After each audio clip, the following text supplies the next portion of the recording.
Welcome to Investors Guide. You're watching ET Now. I'm Faye D'Souza. I'm so glad you tuned in this week to watch Investors Guide because we have a lot of advice for you. It's going to come up over the next half hour on how you should manage your investments, what you should be buying and selling right now, and what sort of information, most importantly, you should be reacting to as an investor. Let's get straight to it. We'll start off by helping a 33-year-old single man look at his portfolio and decide how he can make himself rich over the long term. In our product review, we look at the very efficient Franklin India Flexi Cap Fund, and we'll tell you that if you're going to quit smoking, where you should be investing that extra saving. Well, first, let me bring in Kumar. Thank you so much for joining us on the show. I have an interesting question for you. A lot of the analysts right now are looking towards the budget, but it does seem like, we have regulators and a government that's changing the way we do things. We have an RBI governor who doesn't feel the need to necessarily either cut rates or increase rates in a credit policy. He announces it, like he said, whenever he thinks it's necessary, and he doesn't need to wait on that particular day. We have a finance minister who's now announced a budget date when the markets are not trading. So he's obviously also not following that same rule that, you announce a budget speech, the markets will react to it. This is also a government that said that they don't believe in waiting for that one speech to make changes. They will actually continue to make changes through the year. From a retail investor's point of view, these are all good things, aren't they? What's your reaction to, the way we see things changing around us? I think there is absolutely no need for investors to, time to perfection with the budget, and nobody can benefit out of the budget announcement. In fact, what one should, you should have a plan, and you should have a plan where most of the variables depend on your circumstances. How much of your money you are unlikely to need in next 10 years, how much of your money you are likely to need in next 3 weeks or 5 months or 2 years. That money needs to be invested differently. And this budget, or the last year's budget, or if we look at last 5 years budget, if somebody would have been extremely lucky, unless somebody had some priced information, or he was just plain and simple lucky, somebody was betting on something and it turned out to be that way. And that is a very difficult thing to guess today. So don't waste your time. Look at budget as an academic exercise. Look at the budget as an interesting event which is happening, that can it sustain the hope. Are we going to see some simplification? But I don't think anybody's financial plan is going to radically change because we got some extra tax concession or some excise duty change or things like that. Of course, on this channel, we'll be right here on Budget Day. That's the 28th of February in the evening between 7 and 8 p.m. And you can join us in the studio if you like. What we'll be doing is helping you understand those various announcements and their impact on your finances and on your investments as well. Dhirendra, let's move on to our portfolio question. Rahul has written in. Now, this is a very interesting question. He makes about 10.5 lakh rupees every year. He's 33 years old. He's not married right now. He tells us also quite cheekily that he doesn't plan to get married either. So he doesn't plan to at any point of time have any sort of dependence on his money. His parents have their own pensions. So they're looked after as well. So no compulsions on his money whatsoever. He has 7 lakh rupees in a health cover. He's not bought any insurance because he doesn't believe he needs any. He has fixed deposits, he has his PPF account, and he puts 17,000 rupees every month in mutual funds. And he wants to know if his portfolio is on track. Now, before we get into the funds that he's investing in, what sort of guidance would you give someone who's, who has so much cash to his disposal right now? His only aim, his only goal is to create wealth in the long term, which means that he can be as aggressive as he wants to be. How aggressive can one get in a market like this, Dhirendra? At this point, a lot of investors are, assuming that they need to be aggressive. They think that they are aggressive, and they want to make investment to derive aggressive return. But I don't think that is a very balanced approach. You should be into equities. You should be investing into equity methodically. You should be accumulating your savings into equity for the long term. But aggressive doesn't necessarily, because the market is very cyclical, and if we are faced with a situation like 2008, or if not as bad as 2008, but even a market which is not going anywhere for 1 or 2 years, then that's the time when you'll find that being aggressive doesn't necessarily help. You can change your allocation a bit, and that could be tactical, but that doesn't necessarily mean that you have to, for aggressive return, you have to be necessarily aggressive. I think if you are invested in the market, if you are into equity, and if you have actually built your position gradually, you will derive aggressive return. You'll much higher return. So I would say that get out of this notion. Have a good portfolio. Have a simple portfolio. Have a portfolio of good funds, few of them, and follow the method that you're following. He has two interesting things that he's pointed out. The fact that he puts in his SIPs at different dates, the 1st, the 5th, the 10th, the 15th, the 25th, sort of various SIPs, and this is how he manages most of his investments. He's also written to us saying that what he does to meet his ATC, Section ATC quota is that he purchases ELSS. So he'll go in and buy ELSS every time the market dips. Instead of putting that on an SIP, he keeps picking up more and more ELSS through a lump sum mode every time there's a dip in the market. So there are two things I want you to address here. First of all, this idea of more than 5 SIP dates in a month. And secondly, the concept of buying at dips for your tax saving. Do you recommend either of these strategies to an investor? I would say that, if he's unable to resist the temptation of, buying at dips his ELSS, he should continue with that, but he should not attempt that with his core portfolio. Because if he's, deriving pleasure and trying to, attempting to time it, but there is a problem. The problem is that, if he is not faced, if he is unable to encounter that decline or that intermittent decline, then he will be faced with a deadline when he will have to make that investment to derive that ATC benefit, and that to 1.5 lakh rupees. So, so don't try and time it perfectly. But if you have to, if you feel happy about it, just limit it to your ATC. Don't get distracted for your other SIP. And the other point that he's making SIP on different dates on 6 occasions in a month, I don't think it helps, because you should average your investment. But averaging too much, sometimes my sense is that in a rising market or in any kind of market over the next 10, if you're investing for 10 years and more, it is unlikely to add anything meaningful to your portfolio. Besides, some trouble of too many transactions, which you have to keep track of. Well, let's quickly take a look at his mutual fund investments, Dhirendra. He has HDFC Equity, HDFC Top 200 and HDFC Mid Cap Opportunities, and this is a classic example of a mistake a lot of investors make. You buy 3-4 funds from the same fund house because you like that fund house, but you wind up duplicating those efforts.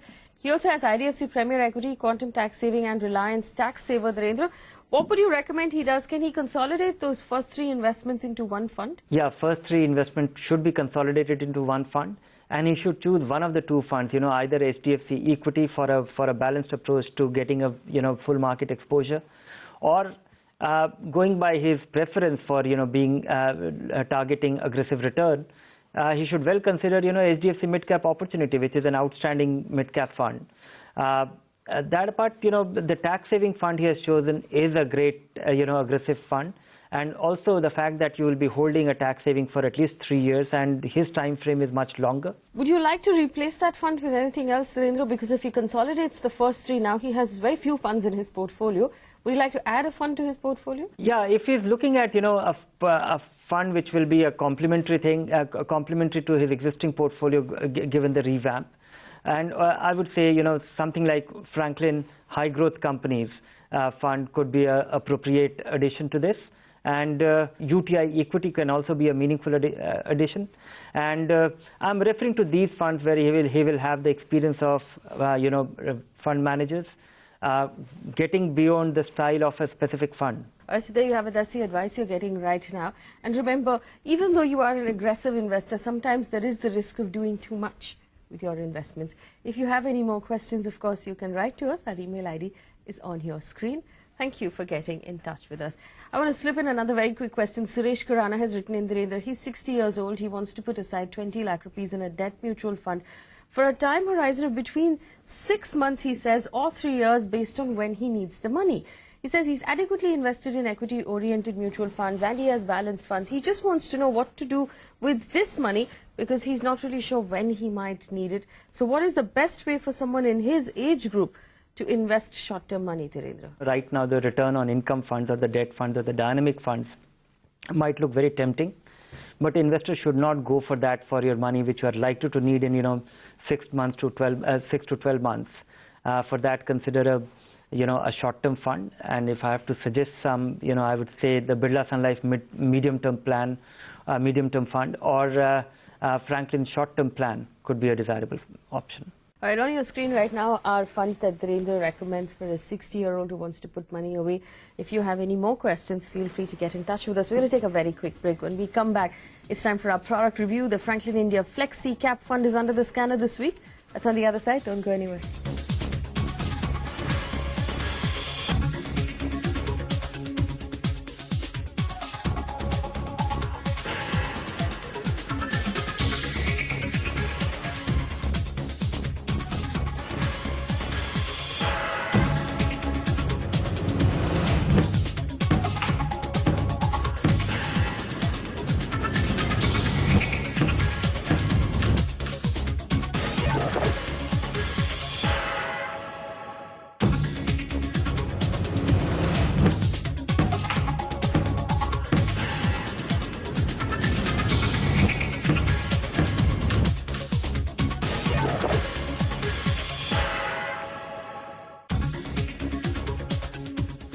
Welcome back. You're watching Investor's Guide on ET now. Thank you for staying with us.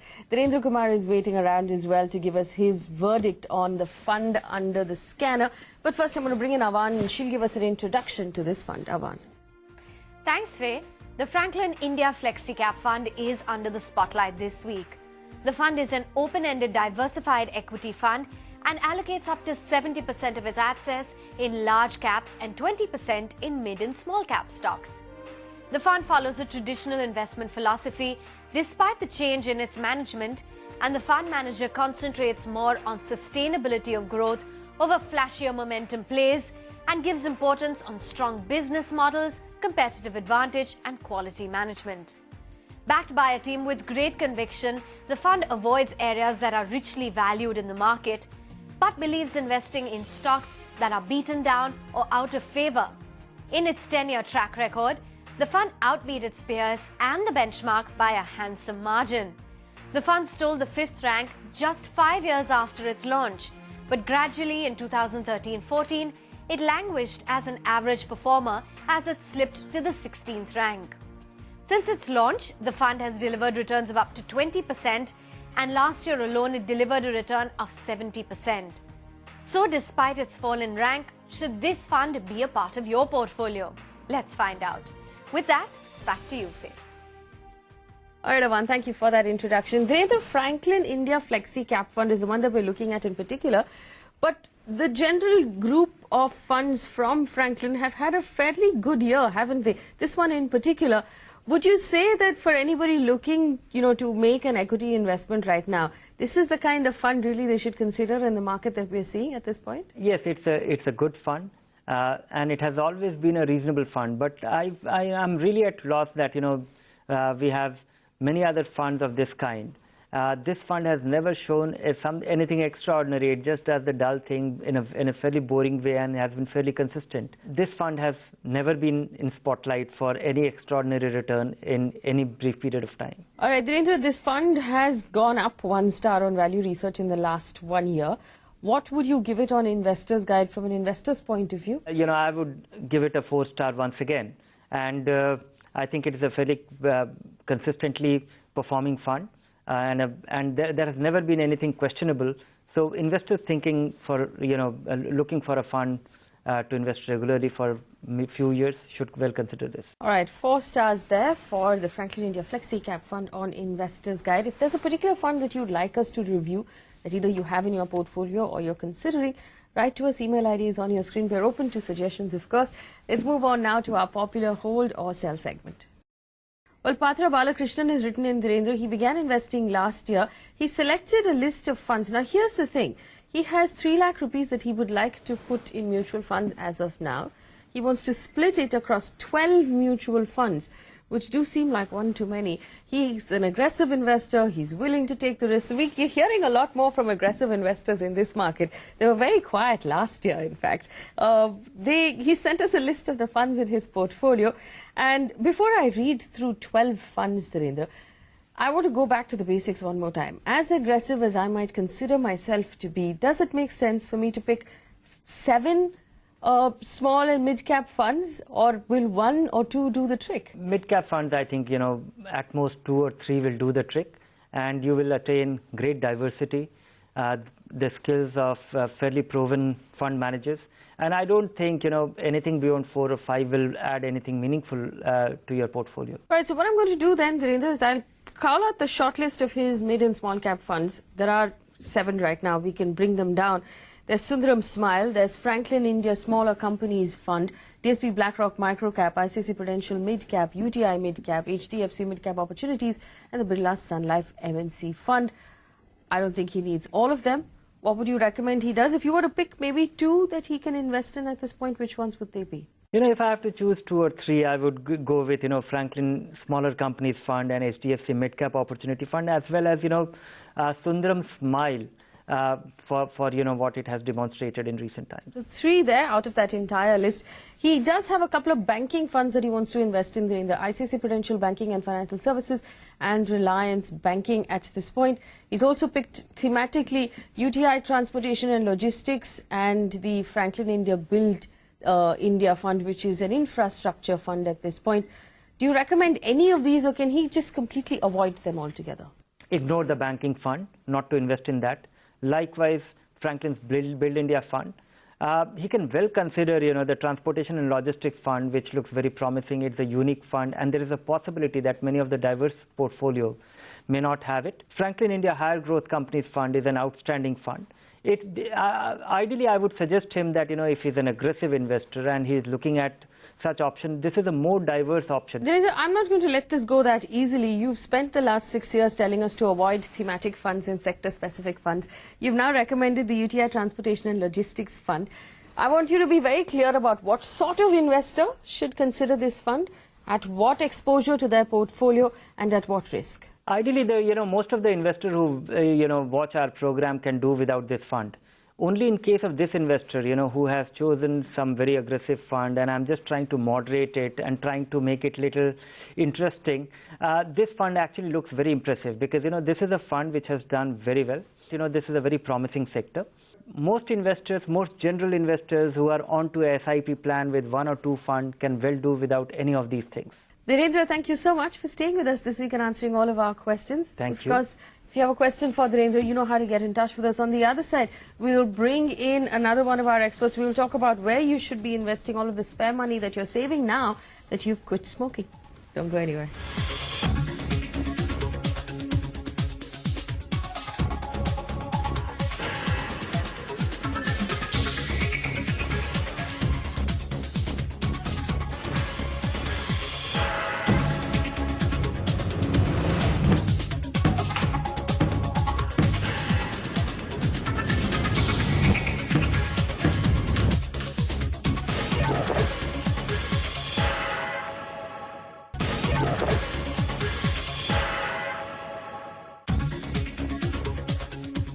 Welcome back. You're watching Investor's Guide on ET Now. I'm Frida Souza. We brought in Gajendra Kothari into the studio to answer the questions you sent in on your investments. Gajendra, thank you so much for joining us. Our first question comes in from Ashok Kumar Maurya, 26 years old, monthly income of 74,000 rupees. He has a term cover of 1 crore rupees, and he tells us he just quit smoking. Well, we're so happy for you. Congratulations. That's quite an achievement. And you'll know that your term cover premium would have also gone down a little bit now that you no longer smoke. He wants to know where he can invest the money that he's managed to save. He also wants to put aside 25% of his salary every month. That's such good news. He wants that money to go towards his child's education and future. Gajendra, what would you recommend? First of all, I would like to congratulate you for stopping this habit of smoking, and rather investing this amount which you are spending on cigarettes into an investment, which is a wonderful thing. Since you mentioned that you want to invest this amount in a high risky fund, I hope you have a longer term horizon. You can consider investing your money in funds like small and mid cap funds, which are a little more aggressive than the large diversified equity funds. Maybe you can consider investing in funds like Mirae Asset Emerging Blue Chip Fund or ICICI Pru Discovery Fund, which are into mid caps, and over longer term, maybe 10 years, can give you much better return compared to large cap diversified funds. You also mentioned that you want to invest some 25% of your income for your child's education and marriage. So even for that, I would suggest you to go through the SIP route per month And here you can consider investing in through a diversified equity fund like Mira Asset India Opportunist Fund or UTI Opportunist Fund or Franklin India Blue Chip Fund, because in the long term these funds are quite stable and you can expect around 15% return over 10 to 15 year period.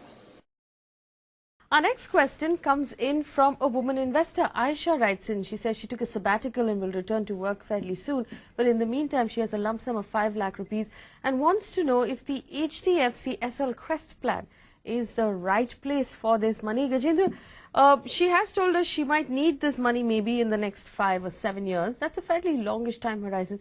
Would maybe a balanced fund or an equity mutual fund suit her better? So basically, today you have 5 lakhs rupees. I think the best way to invest, if you can take kind of little short-term risk, because the best way to invest then is a diversified equity fund. And if you have a 10-year or 15-year kind of horizon, you can expect around 15-16% return through this kind of investment, which is amazing and will give you tax-free returns at this point of time. The plan which you mentioned, HDFC Crest, again is a ULIP plan. So though you can consider investing this, but the problem with ULIP plans is that they are little more costly than a mutual fund, and you may not have much flexibility. You may have to have a lock-in period. With regard to safety, even in a Crest plan, you have various funds, so you can choose debt funds if you are a very risk-averse investor, wherein you can expect your money to be kind of protected at all times. All right, last question on this show. Samar Das has written in, he wants to create a corpus of 2 crore rupees for his granddaughter. Well, that's a lucky little girl. He wants to know how much money he should put aside right now to reach that amount. Well, Gajendra, obviously we'll have to calculate and tell him how much money he needs to set aside today, and I'm going to assume he has about 16 or 18 years as a time horizon, but also tell him where he should be investing that money. Would an equity mutual fund suit him? Since you want to have 2 crores rupees after a period of 10 years, you need to invest quite a huge amount as lump sum, which may not be possible at this stage. Rather, I would suggest if you can start an SIP, which will be very comfortable with your pocket as well. You can start an SIP of around 73,000 rupees per month, and assuming you get 15% kind of return over a 10-year period of time, you can achieve 10 crore corpus.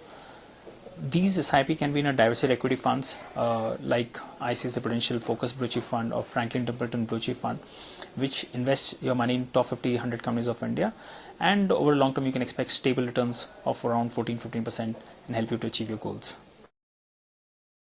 All right, good luck with all of your investments, and remember, budget day is on the 28th of February.